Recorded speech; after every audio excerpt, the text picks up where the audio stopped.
The pop music is, it's a fantasy because it's just not me. That's would be the main thing. And it's a chance for escapism, and that kind of pop music is the stuff I listen to. And anything that creates that kind of world within 3 minutes, I quite like.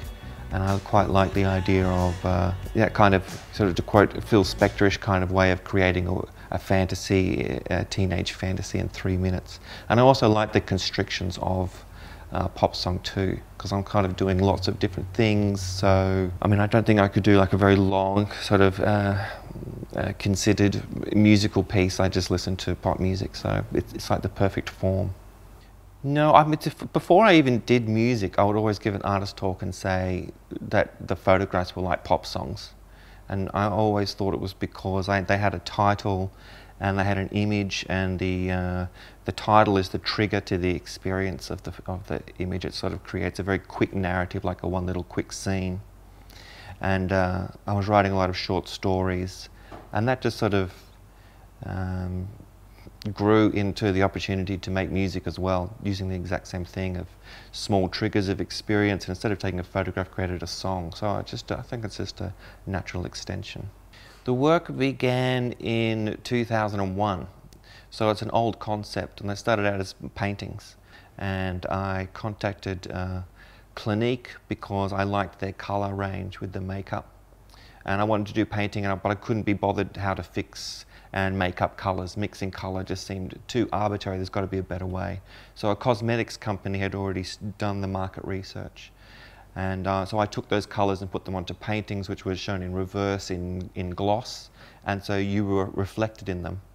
And I said they were a gift, because when you looked at them, you looked fantastic. And I could put them in restaurants or in your home, and you could stand next to them and you're just guaranteed to look good.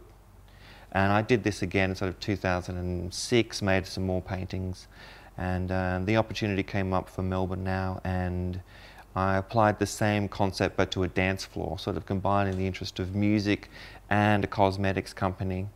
So I contacted Yves Saint Laurent, and they gave me their range, which we then scanned it all, photographed it, scanned it, and then turned it into colour palettes.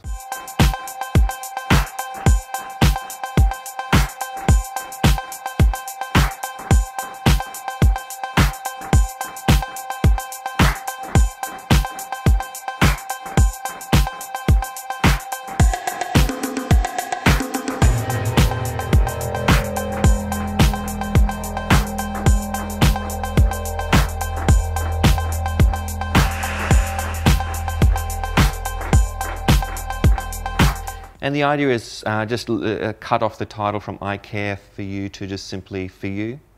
And instead of it being a painting where you're guaranteed to look good in front of it, you're now standing inside a makeup compact, like a ready-made sculpture brought to mega size that you walk inside of.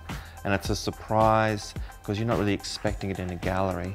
But also, the idea of dancing in a nightclub scares me too much that I've never even done it before. So that's the personal inference, was that I can't do this. But if I make it and it's made good, then it might be okay. And I'm sure other people feel this way, so that's why it's called For You.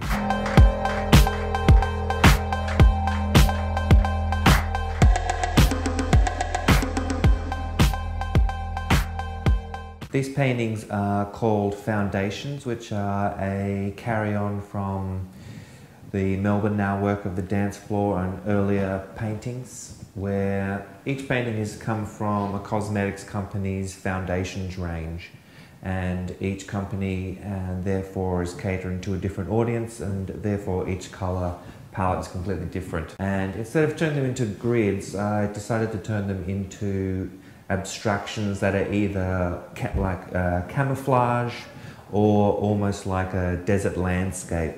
And it's almost like looking at across the sands of time, or sands in a jar. They're kind of like us looking over these horizon lines. And they start from the palest colours down to the darkest. And they've been done with this monument kind of framing device of metal, and they've been poured and then stopped and painted, and so you get these ridges going up and down, which adds to this sort of painting, but they're also sculptural at the same time.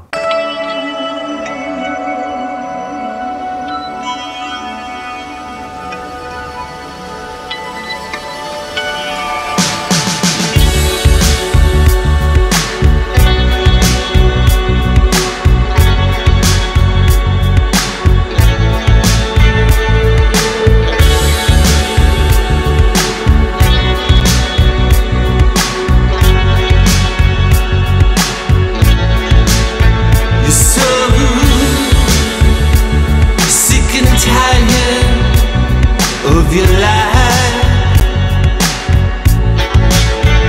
you can't take much more.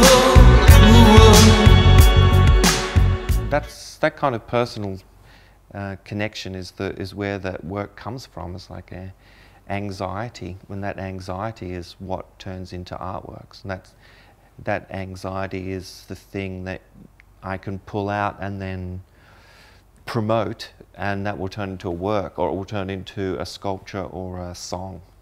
That's where the sort of that initial point of inspiration on those kind of works comes from.